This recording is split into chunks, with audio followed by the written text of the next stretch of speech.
आज हम आजमगढ़ की श्रेया तिवारी संदिग्ध मौत के बारे में चर्चा करने वाले हैं। आखिरकार चिल्ड्रेन कॉलेज में पढ़ने वाली छात्रा क्यों आत्महत्या कर लेती है?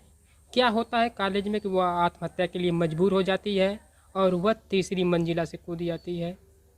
आखिरकार कॉलेज में क्या होता है, इसी बात पे हम चर्चा करने वाले हैं। बात करते हैं 31 जुलाई, सोमवार का दिन था। वह बच्ची हंसी खुशी खेलते हुए अपने परिवार से स्कूल के लिए जाती है। स्कूल जाने के बाद वह प्रेयर भी करती है। प्रेयर करने के बाद जब फर्स्ट पीरियड लगता है तो वहाँ पर बैग रूटीन चेकिंग की जाती है। बैग रूटीन चेक करने के बाद कुछ उसके बैग में कीपैड वाला मोबाइल मिलता है और कुछ वहाँ पर आपत्तिजनक चीज़ें मिलती हैं, जैसे प्रोटेक्शन वगैरह।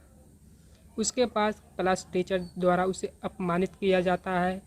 फिर उसके बाद उसको प्रिंसिपल ऑफिस में बुलाया जाता है। वहाँ पर क्या होता है कि वह आत्महत्या के लिए मजबूर हो जाती है। उसे फिजिकल टॉर्चर भी किया जाता है और मानसिक टॉर्चर दोनों किया जाता है। उसके हाथे में प्रोटेक्शन थमाकर, असली चीज़ें हाथे में थमाकर कॉलेज के कैंपस के चारों तरफ उसे घुमाया जाता है।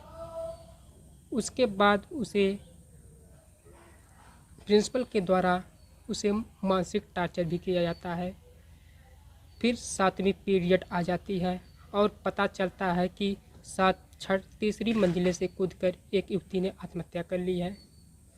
आखिरकार 7वीं पीरियड में जाकर उसे पता चलता है कि श्रेया तिवारी के नाम की एक छात्रा ने आत्महत्या कर ली है।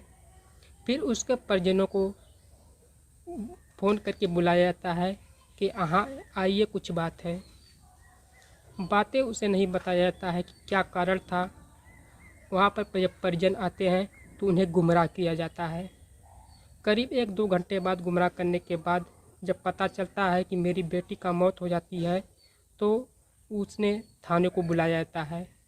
फिर थाने वाले उसके शव को पोस्टमार्टम के लिए ले जाते हैं और पता चलता है कि उसकी मौत कूदने की वजह से हुई है। फिर श्रेया के माता पिता प्रिंसिपल सोनम मिश्रा और क्लास टीचर अभिषेक राय के खिलाफ हत्या का मुकदमा दर्ज करती हैं। मुकदमे दर्ज करने के बाद पता चलता है कि वहाँ पर जब वह श्रेया तिवारी गिरी थी, उसके रक्त को, वह धब्बे को पानी से साफ किया जाता है। वहीं पर एक और केस उनके ऊपर ठोक दिया जाता है।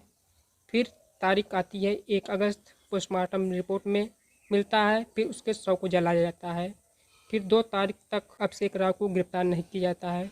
2 तारीख को छात्रों द्वारा धरना प्रदर्शन किया जाता है। फिर उनके प्रिंसिपल सोनम मिश्रा और क्लास टीचर अभिषेक राय को गिरफ्तार किया जाता है।